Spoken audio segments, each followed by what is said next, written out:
Seorang bayi berusia 2 tahun di Korea Utara dihukum penjara seumur hidup. Hal ini terjadi karena petugas menemukan orang tua sang bayi memiliki kitab suci. Hukuman itu disebut sebagai langkah rezim Kim Jong-un yang melanjutkan mengeksekusi dan menyiksa umat beragama. Dilansir dari Mirror, temuan itu terungkap berdasarkan laporan kebebasan beragama internasional yang dibuat Departemen Luar Negeri Amerika Serikat. Berdasarkan laporan tersebut, diketahui ada sekitar 70.000 umat Kristen yang dipenjara di Korea Utara.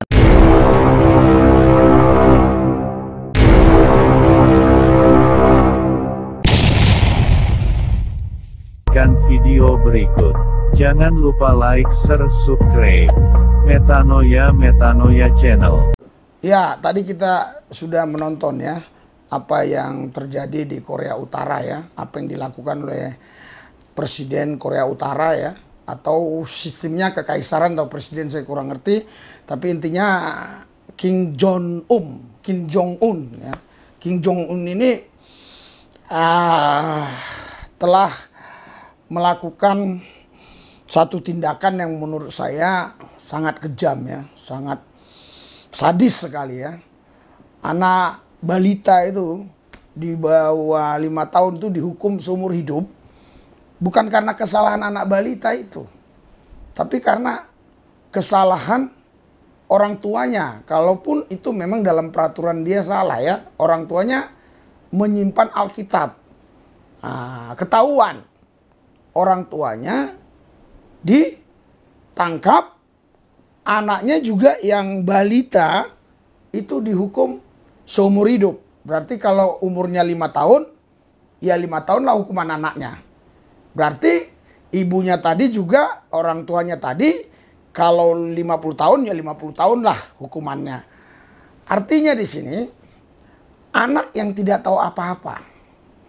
Ya, anak ini nggak tahu mungkin itu Alkitab. Dan anak ini pun tidak tahu undang-undang di Korea Utara itu seperti apa. Anak ini juga nggak ngerti baca Alkitab.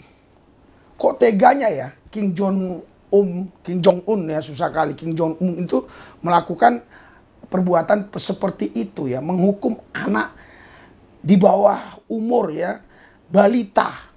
Luar biasa ya. Inilah tantangan bagi kita orang-orang percaya yang harusnya juga kita turut bisa merasakan apa yang dirasakan oleh saudara-saudari kita yang percaya Tuhan Yesus yang sekarang berada di Korea atau berdomisili di Korea Utara. Ya, makanya kita banyak-banyak berdoa untuk saudara-saudari kita yang satu iman, yang seiman, yang tinggal di Korea Utara. Mereka begitu sangat menderita, begitu sangat tertekan, begitu sangat tertindas ya, bahkan bisa saja ya mereka itu dibunuh. Dan waktu kapan saja itu bisa mereka dipenjara hanya karena menyimpan Alkitab, saudara. Bukan memberitakan Injil, bukan. Hanya menyimpan Alkitab. Iya. Yang saya tahu juga bukan hanya terhadap orang Kristen ya, terhadap keyakinan-keyakinan lain pun kurang lebih seperti itu gitu loh. Tapi yang kita tanggapi kan yang Kristen lah ya, karena kita tidak tahu ya yang saudara-saudari Islam di Korea Utara diperlakukan seperti apa, Hindu, Buddha, Konghucu apa, kita nggak begitu paham. Tetapi yang saya tahu adalah Kim Jong-un ini ya, ini orangnya memang sangat sadis ya, sangat luar biasa ya. Ya, begitu kejam sekali. Bahkan dia ini sudah seperti malaikat pencabut nyawa ya. Kapan saja dia bisa lakukan hal-hal yang seperti itu. Jadi saudara, Bapak Ibu sekalian, saya berharap ya Indonesia makin hari makin toleransi ya. Artinya kita sesama anak bangsa, beda akidah, beda agama, beda suku, ras, tetapi toh kita kan satu bangsa, satu negara, satu tanah air, ya. Dan juga kita ini sebenarnya kalau diurut-urut pasti ada kaitan, ya, persaudaraan antara satu sama lain. Tapi mungkin kaitannya, sangat silsilahnya udah jauh sekali begitu, ya. Nah, marilah kita, ya, bersatu untuk negeri ini, tetap layani Tuhan bagi yang pelayanan atau bagi yang pendeta, penginjil, atau bagi orang Kristen. Terus saudara-saudari kita yang non-Kristen juga lakukanlah hal yang sama. Ya. Jangan kita marah kalau ada orang Kristen juga yang pindah ke agama lain misalnya, ya. Biarkanlah. Berarti yang salah saya, yang salah kita. Kenapa kita nggak bina baik-baik? Dan juga demikian saya harap agama yang lain juga, khususnya saudara-saudari kita Islam, ya jangan marah juga lah kalau ada temannya atau yang seakidah dengan dia pindah ke Kristen atau menjadi pengikut Yesus Kristus. Karena memang negara kita ini negara Pancasila, ya. Undang-Undang 1945 yang betul-betul melindungi hak seseorang untuk memilih keyakinannya, hak seseorang untuk memilih agama apa dia. Itu dilindungi oleh undang-undang. Waktu kecil mungkin ya dia ikut orang tuanya karena umur setahun, 2 tahun, 3 tahun, 4 tahun, 5 tahun dia ikut orang tuanya karena memang ketika waktu di kandungan pun itu sudah dideklar ya, sudah dideklarasikan bahwa anak ini Kristen kalau ibunya memang beragama Kristen. Kalau ibunya beragama Islam, ayahnya beragama Islam, hal yang sama juga. Mereka bilang anak ini Islam. Kita buktikan di mana? Kita buktikan waktu lahir. Waktu lahir akte lahirnya langsung dibuat. Ya, kalau orang tuanya Islam ya akte lahirnya anaknya Islam. Padahal dia belum tahu Islam. Begitu juga yang Kristen, anaknya lahir langsung Kristen. Padahal dia juga belum mengerti Kristen. Makanya ada kejadian unik ya yang terjadi atas saya waktu itu. Ini seperti anekdot tetapi kisah nyata. Anak saya yang ketiga ya, waktu istri saya melahirkan anak saya yang ketiga ini, itu perawatnya tanya, ini di akte lahir agamanya apa? Tanya anaknya aja. Saya katakan sama perawat itu, ketawa perawat itu. Lah, kok begitu Pak? Dia katakan, iyalah karena di Indonesia ini yang sering terjadi konflik itu gara-gara agama. Sebab agama itu dipaksakan. Sejak di kandungan agamanya harus seperti ini, seperti orang tua gitu loh. Seperti agama orang tuanya. Tapi setelah dia dewasa ternyata dia berpikir lain. Atau dia mengalami perjumpaan pribadi dengan Yesus. Atau mengalami hal-hal yang lain tentang keyakinan yang lain. Terus dia memilih entah ikut Yesus, entah ikut agama lain. Di sini orang tua sudah tidak bisa berbuat apa-apa secara hukum, secara undang-undang. Karena anak itu sudah dewasa, sudah 18 tahun ke atas, itu dia bebas untuk memilih keyakinannya. Keyakinannya apa ya. Memang di Indonesia belum terjadi atau tidak mungkin terjadi seperti yang terjadi di Korea Utara. Yang dilakukan oleh Presiden Korea Utara, Kim Jong-un. Ya. Tapi kalau kita lihat, bibit-bibit itu ada gitu loh. Ya, intoleran itu banyak sekali gitu loh.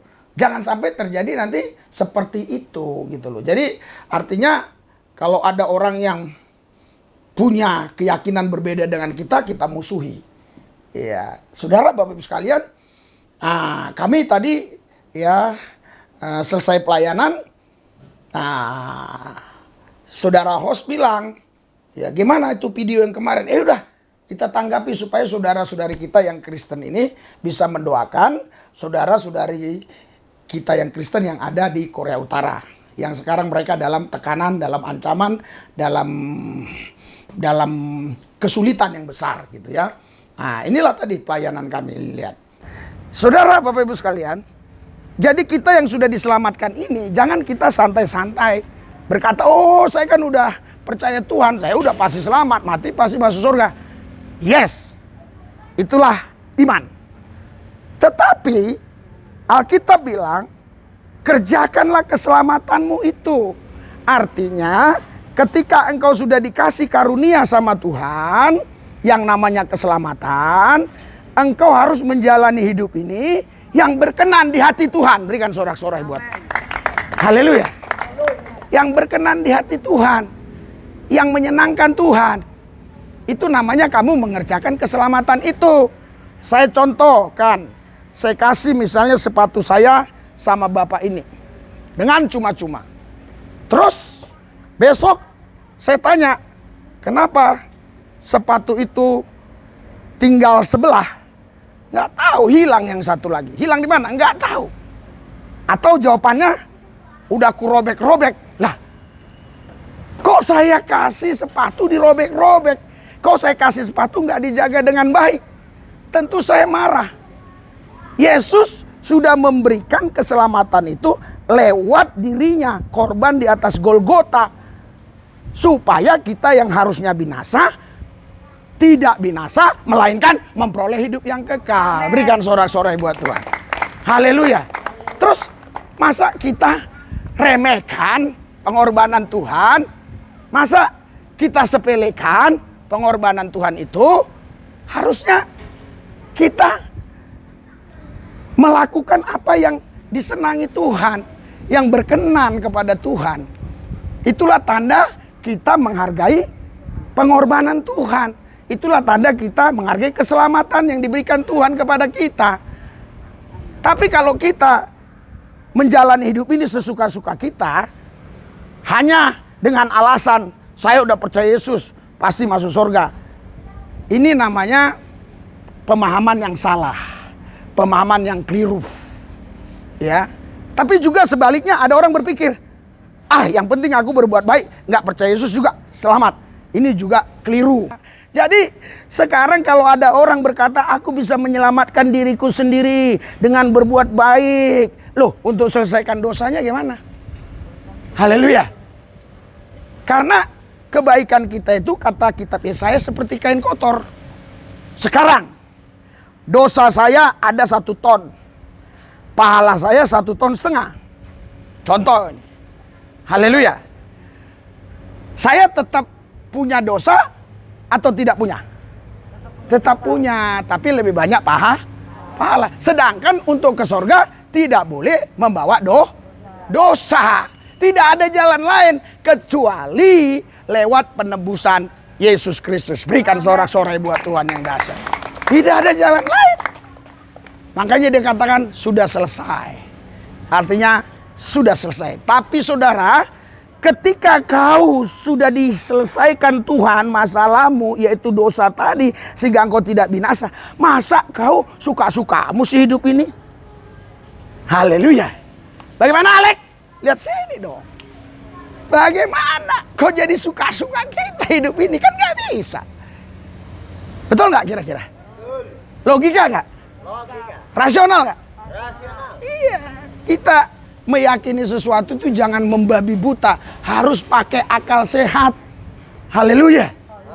Haleluya. Jangan asal yakin-yakin saja, pakai akal sehat. Iya, betul.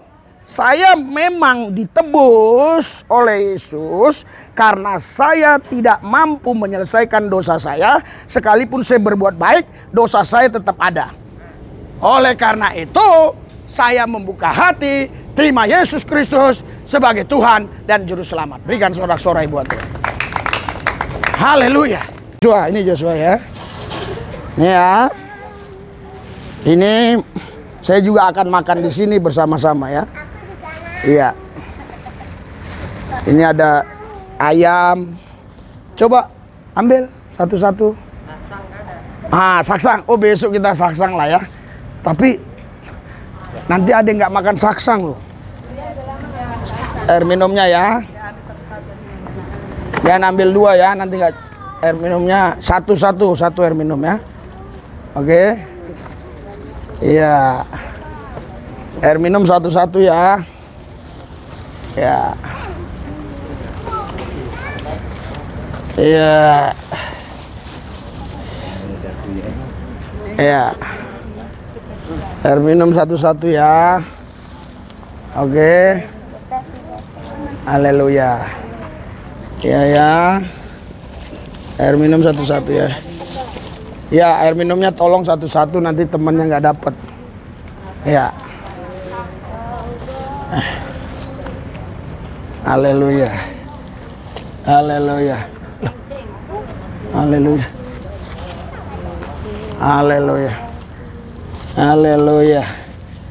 Haleluya. Ya, air minumnya tolong siapa ada yang bisa bagi? Ya. Ya udah. Ya, jangan dua ya air minum ya, tolong ya. Nanti kalau udah sisa baru ya. Ya. Tolong jangan itu ada yang lain lagi ya. Ya. Haleluya. Haleluya. Ya. Ya. Sini. Tolong ya. Itu air minum ambil ya. Ya. Ya. Nah, kita doa ya. Hadirat urapan dan kuasa-Mu Tuhan Yesus bekerja. Tuntun langkah-langkah kami. Semua yang menonton video ini. Biar mereka juga Tuhan tergerak untuk mendukung pelayanan kami. Sehingga makin banyak jiwa-jiwa dimenangkan bagi Yesus. Dan kami saat ini berdoa buat rekan-rekan kami yang percaya Yesus yang ada di Korea Utara. Mari berikan kekuatan, berikan juga mereka Tuhan Yesus kesehatan, berikan mereka keberanian, berikan mereka ketekunan, roh martir untuk tetap setia kepada Yesus sekalipun begitu hebat ancaman-ancaman yang mereka harus hadapi. Terima kasih Tuhan. Dalam Yesus yang kudus saya percaya. Haleluya. Amin.